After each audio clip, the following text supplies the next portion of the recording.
TV Africa News, and thank you for always joining us. This is Africa Today. My name is Najuma Linga, but first are the headlines.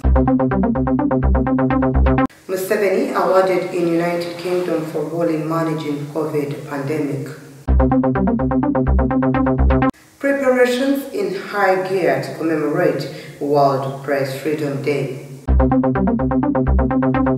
M23 rebels absent as peace talks with rebel groups continue in Nairobi. Sacking Mutebi was the least we could do to save club, says AS Chigali Club General Secretary.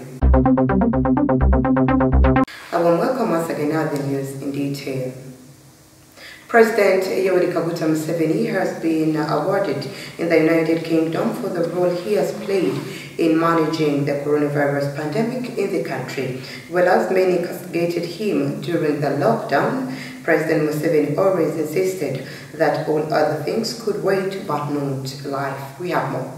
According to the International COVID Tracker, Uganda has had 164,600 infections and 3,596 deaths related to COVID since the pandemic was first reported in the country in March 2020. However, on Monday, Museveni was recognized by the British Medical Journal and the National Health Service Health Education Program for his extraordinary leadership in pandemic management. The award was received on his behalf by the First Deputy Prime Minister and the Minister for East African Affairs, Rebecca Alitwala Kadaga, during the ongoing 6th Annual UK East Africa Health Summit in London. The UK East African Healthcare Summit 2022 aims to bring together large delegations of UK and East African government officials, policymakers, medical research and development institutions, senior hospital directors and CEOs, and healthcare professionals to the United Kingdom to engage and network with international healthcare experts, investors and solution providers. Currently, the Ministry of Health Permanent Secretary Dr. Dana Atwine and Dr. Charles Ayume, the chairperson of Parliament's Committee on Health, are representing the country in the summit. The Uganda Journalists Association has partnered with different stakeholders to organize a football media gala on Sunday, 1st May 2022, ahead of the World Press Freedom Day, which will be held on Tuesday, 3rd May 2022. We have more with Nalipo. According to the president of the Uganda Journalists Association, Matthias Rukundo, they have partnered with different stakeholders, which among others include Total Energies Uganda, Standard Chartered Bank, KCCA, UBL, to make the event a success. Hotel Africana and Case Clinic. Thank you so much. Thank you so much, members. So entirely, these guys really want to work with us, and they're here to support us. And I think we take it as a great gesture of where they need to work with us very closely and proposing trainings as soon as possible as we will do our effort to make it happen. So thank you so much. We really appreciate you, and we are looking forward to a better and more long-term relationship in this regard.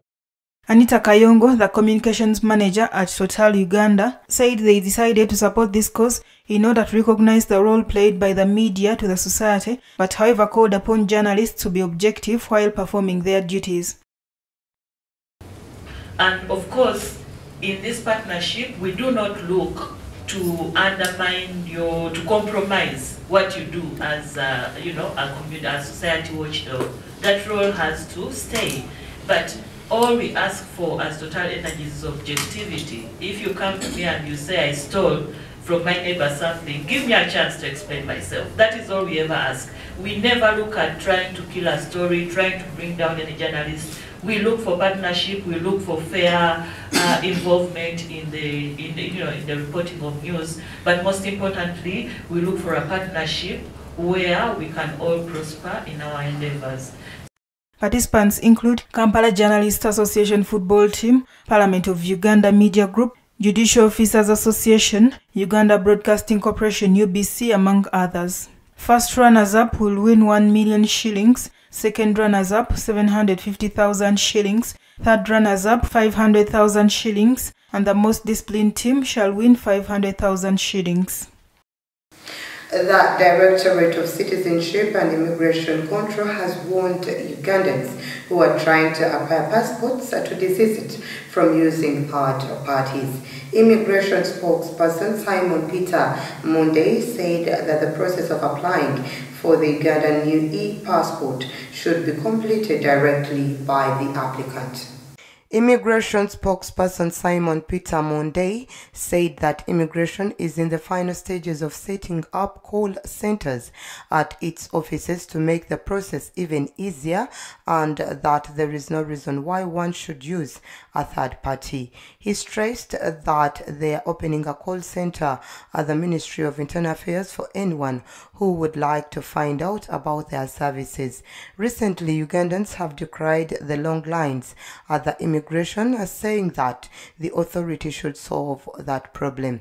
Asked to comment about it, Monday said that they had increased the workstations and staff at the passport office.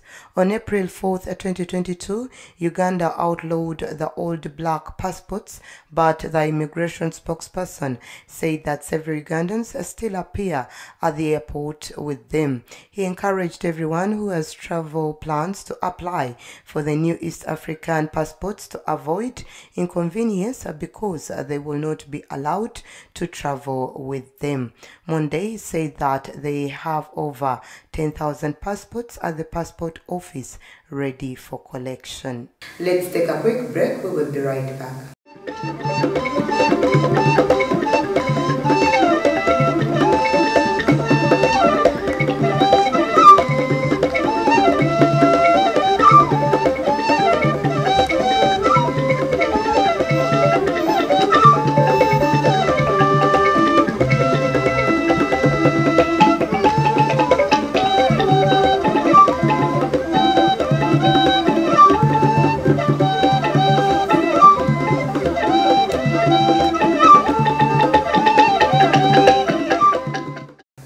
Welcome back. You're still watching TV Africa News, the right to know.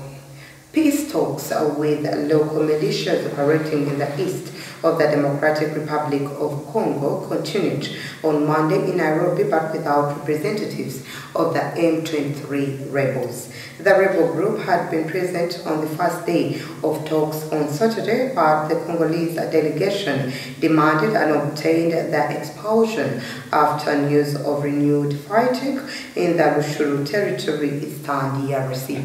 Let's take a look. According to Lieutenant Colonel Muhindo Ranzo, Chief of Staff of the Military Administrator of the Rushuru Territory in North Kivu East, those clashes resumed that afternoon and are in a position of self-defense and not to give up a single meter of territory to the invaders. But in one official statement, the M23 accused the Congolese military of provoking Saturday afternoon's clash. The Nairobi consultations comes on the back heel of Amin Peace Summit, which brought together several heads of states from the East African community last week. The second day of work on Sunday, April 24th, was devoted to compiling the terms of reference of each armed group. Each of their representatives took the floor to explain the reasons that led them to take up arms. According to Giscard Kusema, Deputy Director of Congolese Presidential Communications and one of the experts participating in the consultations in Nairobi, the reasons given were not political. Representatives of 7 armed groups, mainly from South Kivu, are now participating in the talks. The UN, with a peace mission in the embattled region called MONUSCO, drummed up support for the consultations. Moving on, the trial of a Gambian man suspected to be part of a group that executed the killing of opponents of former President Yahya Jammeh has begun in Germany. The assassination is believed to have happened 15 years ago. The 46-year-old suspect, who has been identified as Bay L, is charged with crimes against humanity, murder and attempted murder. Germany news agency DPA reported that the suspect didn't respond to the charges as the trial opened at the state court in the northern town of Sele. Federal prosecutors said that the suspect was a driver for a unit known as the Patrol Team or Jugglers from December November 2003 until December 2006. The unit is alleged to have been deployed by then-President Yahya Jammeh to carry out illegal killings, to suppress the opposition and intimidate the public. The suspect is alleged to have been involved in 2 killings and 1 attempted killing. German prosecutors say that he drove other members of the squad to kill a lawyer in the Gambian capital Banjul in late 2003. The lawyer survived with serious injuries. German prosecutors say the unit killed a journalist in the town of Kanifing in 2004 and in 2006 assassinated an alleged critic of the president near Banjul's airport. Away from that, in Burkina Faso, a military court started an hearing on Monday on the interests of the civil parties in the case of Thomas Sankara and his 12 companions. The lawyers of the civil parties demand that the state and the accused be jointly and severely liable and obliged to compensate all the damages suffered by the families. Thomas Sankara, seen by many as a revolutionary president, was murdered in 1987. Earlier this month, former Burkinabe President Blaise Compaoré was sentenced in absentia to life in prison by a military court in Ouagadougou. Compaoré is currently living in exile in Ivory Coast and is an Ivorian citizen since 2016. The Sankara family is asking for the symbolic sum of 1 franc as compensation for damages. The Burkinabe lawyers representing the family are not charging for their services. The military court will render its decision on May 10th.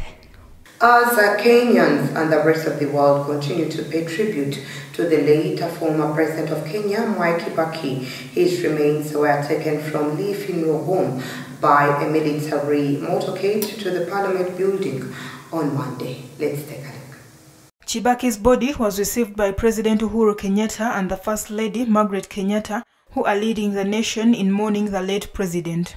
Although his rule was marred by rampant government corruption and lavish spending on flagship projects that contributed to a debt mountain, Kibaki will be remembered for leaving a legacy of strong growth in the regional economic powerhouse, launching major infrastructure projects, and boosting the struggling health and education sectors. Kibaki, who kept a low profile since leaving office, his health had fluctuated since a serious car accident in 2002, and he had been in and out of the hospital. Final rites of President Kibaki will be held on Saturday, April 30th, with a memorial service at Othaya Stadium, and he will be buried at his Othaya home next to his late wife, Lucy Kibaki.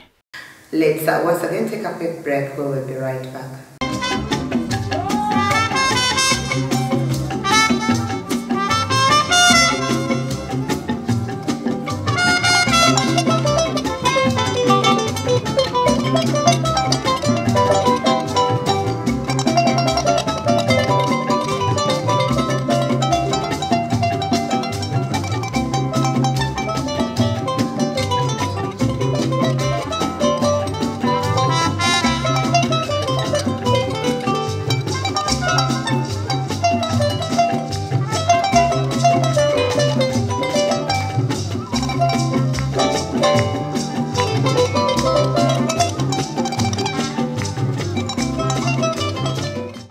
Welcome back. You're still watching TV Africa News, The Right to Know. In our business news today, President Hakainde Hichilema thanked China for coming on board to commit and join other creditors in the International Monetary Fund Zambia data restructuring process. He disclosed that he was proud to announce the nation that they engaged China and other creditors to negotiate the debt resolution package. Speaking during the first quarter of the 2022 press conference at State House in Lusaka on Monday, Hichilema emphasized that it will be difficult for the government to record sustainable economic development with the current debt levels. He said that to that effect, Zambia has recorded progress with the debt restructuring program, which is targeted at restoring and reviving the country's economy. Hichilema added that contrary to assertions by some sectors of the society that he was ignoring China in the IMF negotiation process, he personally engaged China and was proud to announce that China is now part of the Common Framework Committee.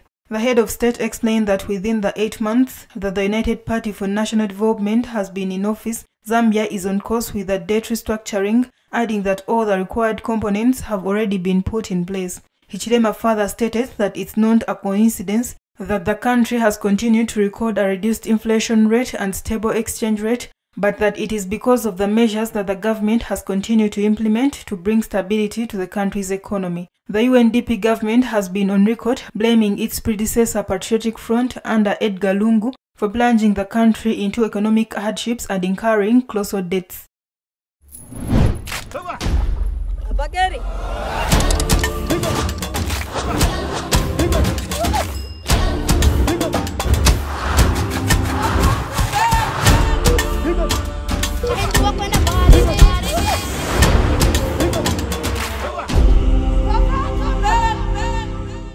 In our health and news today, Nigerian environmentalists and climate enthusiasts have called for more action to save the planet. The call was made in commemoration of Earth Day, a day set aside to create awareness of the need to protect the planet, fight climate change, and make the world a better place to live in. The Permanent Secretary in Lagos State Ministry of Environment and Water Resources, Gaji Tajuddin, emphasized the need to save the planet. He said that it was necessary for us to save the planet so it becomes a livable place, adding that if we do not save the planet, then we will perish in it. Tajuddin said the Lagos State government is committed to a clean and safe environment for residents of Nigeria's economic, financial, and commercial nerve center. He revealed that the state government, through its Ministry of Environment and agencies, partners with organizations and environment partners to develop environmentally friendly spaces and parks across Lagos State. He also added that the state takes the issue of air quality seriously, with plastic production and consumption blamed for greenhouse gas emissions, devaluing marine ecosystems and choking ocean wildlife. Individuals, groups and companies are promoting the use of cans and environmentally friendly materials by humans. Chidi Ikemefuna, a representative of Nampak Bevcan, a company promoting the use of cans in Nigeria, wants an end to what he called the abuse of earth. My dream earth is green earth, an earth that is friendly, carbon and plastic free.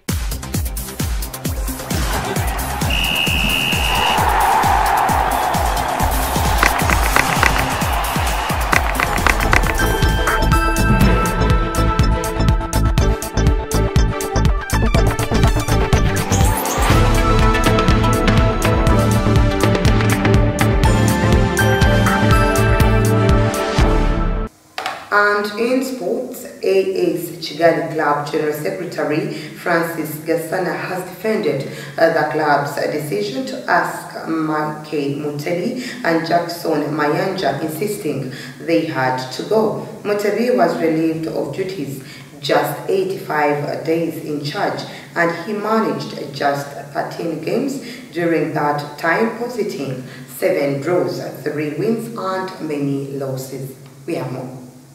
According to AS Kigali Club General Secretary Francis Gasana, the club decided to part ways with the duo because the performance of the club under Mutebi and Mayanja guidance was not impressive. A section of the club fans were unimpressed with the decision to let one of the highly rated coaches in the region go shortly, saying he would have been given more time, but Gasana thinks otherwise.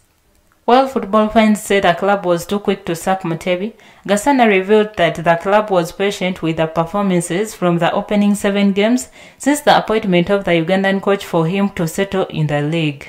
The club added that they believed the 7 matches were enough for him to have adopted to the lock football intensity, but unfortunately, the club's performance was not improving even after the 7 games. Mutebi was immediately replaced by experienced Andre Kasambungo, who has previously managed AFC Leopards and Bandari in Kenya, Kiyovu Police, Rayon Sport and Gasogi in Rwanda. He has also previously handled AS Kigali and guided the club in the Peace Cup in 2014. That ends our news bulletin today. Please do stay tuned. More programming coming your way.